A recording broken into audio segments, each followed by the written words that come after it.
I had to come, even though I was afraid I might make a fool of myself. In fact, if you really want to know the truth, I had to come exactly because I might make a fool of myself. Now, what am I talking about? Here it is. I found that nothing in life is worthwhile unless you take risks. Nothing. Nelson Mandela said, "There is no passion to be found playing small and settling for a life that's less than the one you're capable of living." Now, I'm sure in your experiences in school and applying to college and picking your major and deciding what you want to do with life, I'm sure people have told you to make sure you have something to fall back on. Make sure you got something to fall back on, honey. But I never understood that concept, having something to fall back on. If I'm going to fall, I don't want to fall back on anything except my faith. I want to fall forward. I figure at least this way I'll see what I'm going to hit. Fall forward. This is what I mean. Reggie Jackson struck out 2,600 times in his career, the most in the history of baseball. But you don't hear about the strikeouts. People remember the home runs. Fall forward. Thomas Edison conducted 1,000 failed experiments. Did you know that? I didn't know that. Because the 1,001st was the light bulb. Fall forward.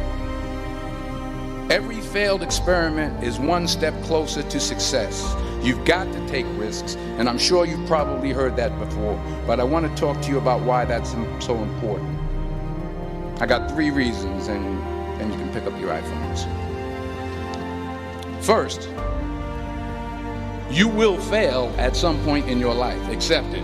You will lose. You will embarrass yourself. You will suck at something. There's no doubt about it.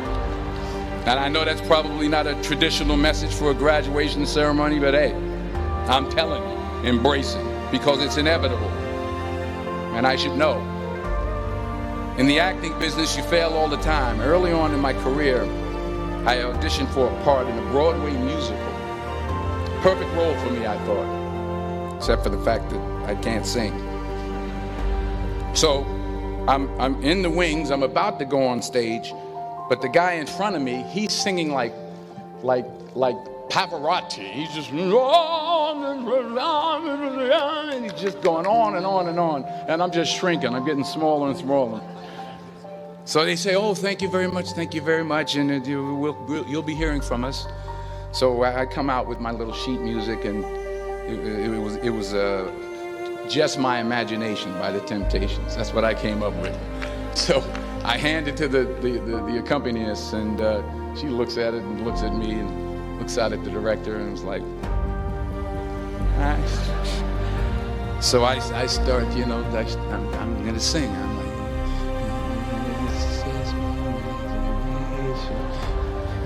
once again, coming away with me. And they're not saying anything, so I'm thinking I'm getting better. So I start getting into it. Running. This, thank you very much, Mr. Washington. Thank you. So I assumed I didn't get the job. But the next part of the audition, he called me back. The next part of the audition is the acting part of the audition. So I'm like, hey, okay, maybe I can't sing, but I know I can act. So they pair me with this guy, and again, I didn't know about musical theater. And musical theater is big, so they could reach everyone all the way in the back of the stadium.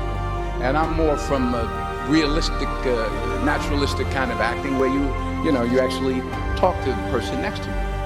So I don't know what my line was. My line was, "Well, hand me the cup." And his line was, "Well, I will hand you the cup, my dear. The cup will be there to be handed to you." I said, "Oh, okay." "Well, should I give you the cup back?" "Oh, yes, you should give it back to me, because that is my cup and it should be given back to me." I didn't get the job. But here's the thing. I didn't quit. I didn't fall back. I walked out of there to prepare for the next audition, and the next audition, and the next audition. I prayed. I prayed, and I prayed. But I continued to fail, and fail, and fail. But it didn't matter, because you know what? There's an old saying, you hang around the barbershop long enough, sooner or later you're going to get a haircut. So you will catch a break, and I did catch a break. Last year, I did a play called Fences on Broadway. Someone talked about it. Won the Tony Award. And I didn't have to sing, by the way. But here's the kicker. It was at the Court Theater. It was at the same theater that I failed that first audition 30 years prior. The point is, and I'll pick up the pace, the point is every graduate here today has the training and the talent to succeed.